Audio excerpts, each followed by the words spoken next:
Madame la ministre, la parole est à Monsieur Fabien Roussel.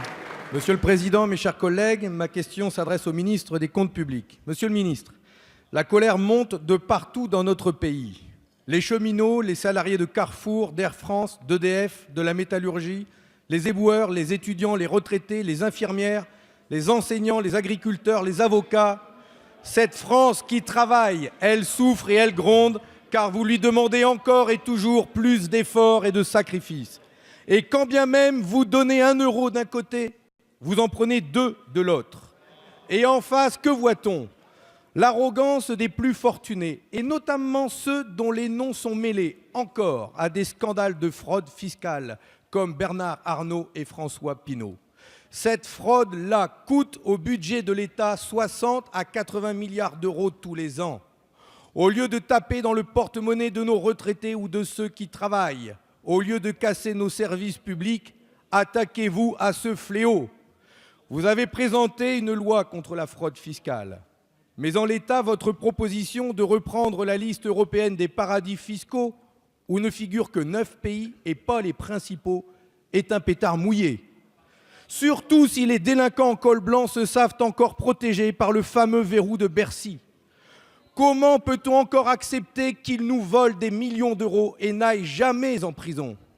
Monsieur le ministre, les Français veulent retrouver leur pouvoir d'achat et avoir des services publics qui fonctionnent. L'argent existe pour répondre à ces besoins. Pour ne pas être affublé de cette expression « grindigeux, petit-feu-jeu », saurez-vous faire entrer dans les caisses de l'État ces 60 à 80 milliards d'euros d'impôts qui manquent tous les ans au budget de la France? Allez-vous prendre l'initiative d'une conférence internationale sur la justice fiscale? Merci. Merci, monsieur le député. La parole est à monsieur Gérald Darmanin, ministre de l'Action et des Comptes publics. Monsieur le Président, Mesdames et Messieurs les députés, Monsieur le député Roussel, vous voyez, Monsieur le député, c'est l'inconvénient d'écrire son intervention avant l'audition de ce matin et avant la réponse tout à l'heure que j'ai pu apporter à Monsieur le député. Monsieur le député Roussel, vous savez très bien que le projet de loi de lutte contre la fraude fiscale que présente le gouvernement, même s'il est bien évidemment perfectible, notamment par l'apport du Sénat et de l'Assemblée nationale, est un projet de loi de lutte pour récupérer l'argent qui justement doit être dans les caisses de l'État. Vous avez tout à fait raison, monsieur le député, cet argent manque aux caisses de l'État. Ne serait-ce que l'année dernière, 20 milliards de redressement et de rectification fiscale ont été opérés par mon administration, seulement 12 ont été recouvrés. Quand bien même il n'y aurait que 20 milliards de fraude, et je suis d'accord avec vous, il y en a sans doute plus. Peut-être pas le montant que vous évoquez, mais il y en a sans doute plus. Alors il faudrait déjà travailler par des motifs juridiques supplémentaires et des moyens supplémentaires à recouvrer cette fraude. Croyez bien, monsieur le député, qu'aucune personne qui serait coupable de fraude fiscale ne passe à travers les mailles du filet. En revanche, il est tout à fait certain que l'administration fiscale, il lui manque des éléments juridiques, techniques pour recouvrer cette fraude.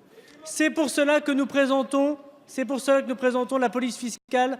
C'est un fait complémentaire de la police qui existe en charge auprès du ministre de l'Intérieur pour pouvoir donner des moyens de filature, des moyens de suite, des moyens d'interception des données pour pouvoir caractériser la fraude. Ce matin, il me semble avoir été le premier des ministres des Comptes publics à proposer de rendre public et que ce soit le Parlement qui détienne les clés du verrou pour que les critères soient établis non pas par le ministre, non pas par l'administration, mais par l'Assemblée nationale et par le Sénat. C'est une avancée toute profonde et je crois ce matin, monsieur le député, que vous avez été le premier à saluer, tout en demandant bien sûr des efforts supplémentaires.